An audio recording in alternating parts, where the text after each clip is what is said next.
कैसे हो आप सब। स्वागत है एक बार फिर से आप सभी का आपके अपने YouTube channel knowledge for destination पर। तो गाइस आज की बड़ी अपडेट उन कर्मचारियों के लिए जिनका यहाँ पे पीएफ कटता है, यानी कि पीएफ की सुविधा जिन कर्मचारियों को मिलती है उनसे जुड़ी आज की बड़ी अपडेट की एटीएम कार्ड से पीएफ निकालने व पीएफ अंशदान 12% से बढ़ाने के बड़े बदलाव की तैयारी में है गाइस सरकार।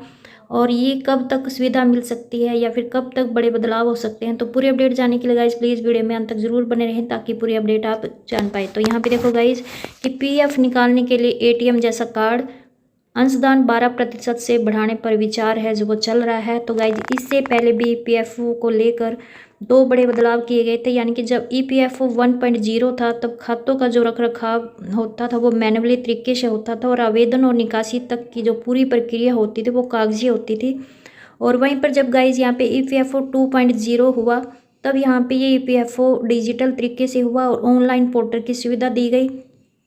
और वहीं पर कर्मचारियों को यहाँ पे यूनिवर्सल यानी कि यूएएन अकाउंट नंबर दिया गया। और अब जब गाइज यहाँ पे ईपीएफओ 3.0 लेकर आ रही है सरकार, तो यहाँ पे इसको लेकर बड़े बदलाव की तैयारी में केंद्र सरकार है। और गाइज यहाँ पे सूत्रों की माने तो ईपीएफओ 3.0 के मसौदे के अनुसार कर्मचारियों को अब एटीएम से सीधे प्रोविडेंट फंड निकालने की सुविधा देने पर विचार है जो वो चल रहा है। और ये भी माना जा रहा है कि अगले साल जून 2025 में ये सुविधा है जो शुरू हो सकती है, लेकिन गाइस इसको लेकर कुछ शर्तें रहेंगी, यानी कि आप इसके जरिए एक तयशुदा रकम ही आप निकाल पाओगे जिससे कि इमरजेंसी के लिए पैसे तो निकाल सकेंगे और साथ में लेकिन रिटायरमेंट के बाद भी पर्याप्त राशि है जो आपके खाते में सुनिश्चित रहेगी, यानी कि आप एक तयशुदा रकम निकाल पाओगे जिससे कि आपको जो इमरजेंसी है वो भी आपकी निकल जाए और बाकी आपकी जो रिटायरमेंट के बाद पेंशन बनती है, पेंशन मिलती है, वो भी मतलब आपको मिल सके। और वहीं पर गाइस जो भविष्य निधि में कर्मचारी की ओर से अंशदान होता है, कंट्रीब्यूशन होता है 12% का, इसको बढ़ाने पर भी विचार है जो वो चल रहा है। कर्मचारी मूल वेतन और महंगाई भत्ते और रिटेनिंग भत्ते का 12% भविष्य निधि में योगदान करता है, जिसमें 8.33% वेतन है जो पेंशन फंड में और 3.67% ईपीएफ में आपका मतलब ये जाता है। तो यहाँ पे देखो गाइस कि पेंशन स्कीम में भी कर्मचारी अंशदान को बढ़ा सकेगा। तो केंद्र सरकार ने गाइस यहाँ पे पेंशन स्कीम में भी बदलाव का प्रस्ताव है जो तैयार किया गया है, जिसके तहत वर्तमान में लागू 8.33% के अंशदान को भी कर्मचारी है जो बढ़ा सकेगा। हाँ गाइज यहाँ पे लेकिन नियोक्ता के अंशदान में इसको लेकर कोई भी बदलाव नहीं होगा, उसे कर्मचारी की सैलरी के अनुपात में ही ये देना होगा।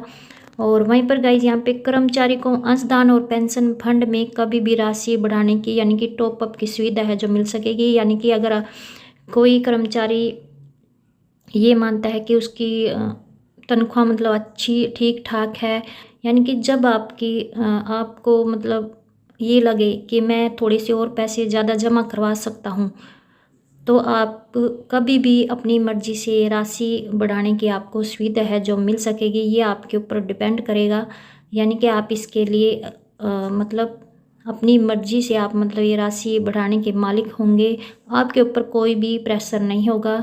और कर्मचारी को यहाँ पीएफ सुविधा के प्रति जागरूक बनने के लिए भी पोर्टल को और भी इंटरेक्टिव बनाया जाएगा। और वहीं पर गाइज यहाँ पे देखो जो आपका डेबिट कार्ड के जैसा ही आपका ईपीएफओ कार्ड है जो वो होगा, और इस कार्ड का इस्तेमाल एटीएम पर बैंक डेबिट के समान करके भविष्य निधि खाते से पैसे निकाले जा सकेंगे और इसे ईपीएफओ विड्रॉल कार्ड भी कहा जाएगा। और ईपीएफओ 3.0 के जरिए यहाँ पे श्रम मंत्रालय का उद्देश्य कर्मचारी भविष्य निधि को सरल बनाना है और कर्मचारी संगठनों द्वारा पीएफ निकासी की प्रक्रिया को और भी लचीला बनाने की मांग है जो की जा रही थी। तो सरकार का मानना है कि ईपीएफओ 3.0 से कर्मचारी को ज़रूरत के वक्त तत्काल पैसे मिलने और रिटायरमेंट के लिए भी सुरक्षित राशि मिलने के बीच संतुलन है जो बनाया जा सकेगा, यानी कि जो आपका ये कार्ड बनाने का उद्देश्य है कि आपको ज़रूरत के वक्त पैसे भी मिल जाएंगे ताकि आपकी जो भी ज़रूरत है वो पूरी हो जाए और साथ में जो रिटायरमेंट के बाद आपकी पेंशन बनती है, पेंशन मिलती है, वो भी मतलब आपको मिल जाए। इन दोनों के बीच में संतुलन बनाने का काम यहाँ पे सरकार है वो कर रही है। तो ये थी गाइस आज की बड़ी अपडेट। आई होप आपको ये अपडेट अच्छी लगे। प्लीज़ चैनल को सब्सक्राइब और वीडियो को लाइक कमेंट शेयर करना ना भूलें।